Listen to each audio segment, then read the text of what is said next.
Hello friends, আসসালামু আলাইকুম। আমি এমডি জসীমউদ্দিন খন্দকার, যে কার্পেট টেকনিক চ্যানেলের পক্ষ থেকে আপনাদেরকে জানাচ্ছি ওয়েলকাম। আজকের ভিডিওতে আপনাদের সাথে শেয়ার করব how to add zero in front of number on Google sheet. অর্থাৎ গুগল শিটের উপরে আমরা কিভাবে আমাদের নাম্বারের ফ্রন্টে মানে নাম্বারের সামনে আমরা কীভাবে তাদের কাছে জিরো অ্যাড করতে পারি, আজকে আমরা সে বিষয়ে দেখব। এখন আমাদের এই কাজটা করার জন্য আমরা আমাদের গুগল স্প্রেডশিটে চলে আসি। বাস আসার পরে এখন আমাদের যে কোনো নাম্বারের আমাদের শুরুতে আমরা যদি জিরো অ্যাড করতে চাই, তো সেই জিরো অ্যাড করার কাজটা আমরা কয়ভাবে করতে পারি? আমরা চারটে হতে করতে পারি। চারটের মধ্যে এখানে কী ওয়েগুলো আছে, অ্যাপোস্ট্রফি ইউজ করে করতে পারি, তারপর আমরা প্লেন টেক্সটের মাধ্যমে করতে পারি, তারপর আমরা কাস্টম ফরম্যাটে যাই করতে পারি, এবং কাস্টম ফরম্যাটে আমরা দুইভাবে করতে পারি। তো এখন আমরা বিষয়টা দেখি। এখন যেমন এখানে যদি আমরা আমাদের এই সেলের মধ্যে আমরা এখন ধরেন যে কী লিখলাম 0 1 2 3, ধরুন আমরা চারটে ডিজিট লিখলাম। তো আমাদের এখানে সামনে কিন্তু আমরা কী লিখছি, জিরো লিখছি। এখন জিরো লেখার পরে এখন ধরেন যে কি 1 2 3 লিখলাম। এখন যদি আমরা এন্টার চাপ দিই, তাহলে ধরুন আমাদের কিন্তু এখান থেকে জিরোটা চলে গেল, শুধু 1 2 3 আছে। তাহলে এখন এটার সামনে আমরা ধরেন যে কি জিরো আনার জন্য কী করতে পারি, আমরা অ্যাপোস্ট্রফি ইউজ করতে পারি। তো সেটা কীরকম, ধরুন আমি এখন কিবোর্ড থেকে আমি অ্যাপোস্ট্রফি এখানে চাপ দিলাম, বাস এই যে আমাদের অ্যাপোস্ট্রফি চলে আসলো। আসার পরে এখন যদি আমরা লিখি 0 1 2 3 বাস লিখলাম, তাহলে আমার এই সামনে এই অ্যাপোস্ট্রফি পরে 0 1 2 3 লেখার পরে এখন আমি এন্টার চাপ দিই।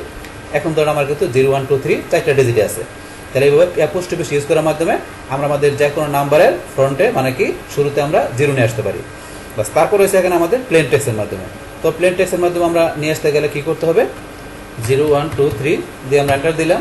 বাস এখানে কিন্তু ধরুন আমার কি 1 2 3 আসছে, জিরো চলে আসে নাই। তাহলে এখানে আমরা কীভাবে নিয়ে আসবো বলছি, আমরা প্লেন টেক্সট ইউজ করার মাধ্যমে আমাদের এই যে নাম্বারের সামনে আমরা জিরো নিয়ে আসবো। তাহলে এখন কী করে আমরা প্লেন টেক্সট ইউজ করি, তাহলে প্লেন টেক্সট ইউজ করার জন্য আমরা এখান থেকে ফরম্যাট মেনুতে যাই। তারপর এই যে আমাদের এখান থেকে নাম্বারের পর এই যে এখানে দেওয়া আছে আমাদের প্লেন টেক্সট, আমরা প্লেন টেক্সটে ক্লিক করি। বাস ক্লিক করার পর এখন যদি আমরা লিখি এখানে 0 1 2 3 লিখে এখন এন্টার দিই, এখন কিন্তু আমাদের নাম্বারের সামনে আমাদের কি জিরোটা আছে। তাহলে আমরা প্লেন টেক্সট ইউজ করার মাধ্যমে ইচ্ছা করলে কী করতে পারি, আমাদের যে কোনো নাম্বারের আমাদের ফ্রন্ট সাইডে বা সামনে আমরা জিরো নিয়ে আসতে পারি। বাস আমরা এখন দুইটা ওয়ে দেখলাম। তারপর আমাদের এখানে পরবর্তী ওয়ে দুইটা কি, আমাদের কাস্টম ফরম্যাট ইউজ করার মাধ্যমে আমরা আমাদের যে কোনো নাম্বারের ফ্রন্টে মানে সামনে আমরা জিরো নিয়ে আসতে পারি। এখন আমরা কাস্টম ফরম্যাটের বিষয়টা দেখি। যেমন এখন আমরা ধরুন লিখি 0 1 2 3 লিখি, বাস এখান থেকে তখন জিরো চলে গেছে। তাহলে আমরা কাস্টম ফরম্যাটে যেতে গেলে আমরা এই যে ফরম্যাটে যে নাম্বারে যে এখান থেকে যেতে পারি, অথবা আপনি এখান থেকে ইজিলি যেতে পারেন। এই যে এখান থেকে আমরা ক্লিক করি, বাস ক্লিক করার পরে যে কাস্টম নাম্বার ফরম্যাটে আমরা যাই। বা যাওয়ার পরে এখান থেকে আমরা কী করতে হবে, এখন এখানে আমাদের ডিজিট কয়টা আছে, বর্তমানে ডিজিট আছে 3টা। তাহলে এটার সামনে আমরা কি আরেকটা ডিজিট চাই, সেটা কি জিরো চাই। তাহলে 0 আর 1 2 3, তাহলে মোট 4টা ডিজিট। এই কারণে এখানে আমাদের কী দিতে হবে, আমরা যে 4টা জিরো দিই 1 2 3 4, আমরা এখানে কী দিলাম 4টা জিরো দিলাম, তাহলে 4টা ডিজিট দিলাম। তাহলে এখানে আমাদের জিরো সহকারে 0 1 2 3 4টা ডিজিটের জন্য আমরা 4টা জিরো দিব। তাহলে দেওয়ার পরে এখন যদি আমরা অ্যাপ্লাই ক্লিক করি, তাহলে এখন তো এটা সামনে কিন্তু আমাদের জিরো চলে আসছে। তাহলে এইভাবে চাইলে আমরা এখান থেকে কাস্টম ফরম্যাট ইউজ করার মাধ্যমে ইচ্ছা করলে আমাদের যে কোনো নাম্বারের সামনে আমরা জিরো নিয়ে আসতে পারি।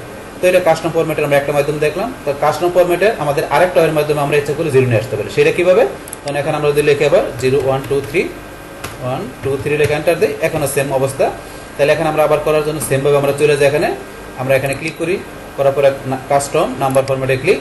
বাস তারপর এখান থেকে আমাদের কাস্টম নাম্বার ফরম্যাটের মধ্যে এখন আগে লিখছি আমরা 4টা জিরো দিয়ে। এখন আমরা কোন ফরম্যাট ইউজ করতে পারি এখানে, তো এখানে আমরা ইউজ করতে পারি, ধরুন আমরা জিরো লিখে যদি এখানে আমরা 3টা কী দিই, এখানে হ্যাশ স্যাম্পল দিই, যেমন হ্যাশ, এখানে আমরা এই যে কিবোর্ড থেকে হ্যাশ চিহ্ন দিচ্ছি, এখানে আমরা 3টা আমরা কী দিলাম হ্যাশ স্যাম্পল। তাহলে জিরো লেখার পরে 3টা হ্যাশ স্যাম্পল মানে এখানে যে আমাদের এই যে 3টা ডিজিট, 3টা ডিজিটের জন্য আমরা এখানে কী দেবো 3টা হ্যাশ, পাশে আমরা এটাকে এটা বাম পাশে কী থাকবে, শুরুতে জিরো থাকবে। তো এইভাবে আমরা লিখতে পারি, লেখার পরে অ্যাপ্লাই দিলে বাস এখন এটা অটোমেটিক্যালি জিরো চলে আসছে। তাহলে আমরা এইভাবেও কাস্টম ফরম্যাট করে ইচ্ছা করলে আমাদের যে কোনো নাম্বারের ফ্রন্টে মানে সামনে আমরা জিরো নিয়ে আসতে পারি। তাহলে এই যে এখান থেকে আপনাদের দেখালাম যে কীভাবে আমাদের গুগল শিটের মধ্যে আমাদের যে কোনো নাম্বারের আমাদের ফ্রন্টে বা সামনে আমরা কীভাবে জিরো ইউজ করতে পারি, এবং সেইটা আমরা 4টা ওয়েতে ইউজ করতে পারি কীভাবে, সেই বিষয়গুলো আপনাদের সাথে আমি কী করলাম, শেয়ার করলাম। তাহলে এই আমাদের এখানকার টোটাল বিষয়টা মূলত আমাদের আজকের ভিডিওর। ডিয়ার ফ্রেন্ডস, আমার আজকের এই how to add zero in front of number on Google sheet, এই ভিডিও যদি আপনাদের কাছে ভালো লেগে থাকে কিংবা এই ভিডিও থেকে আপনারা কিছু শিখে থাকেন, উপকৃত হয়ে থাকেন, তাহলে আমার এই যে কার্পেট টেকনিক চ্যানেলটি আপনারা সাবস্ক্রাইব করবেন, লাইক করবেন, কমেন্ট করবেন এবং সবার সাথে শেয়ার করবেন। Thanks everybody.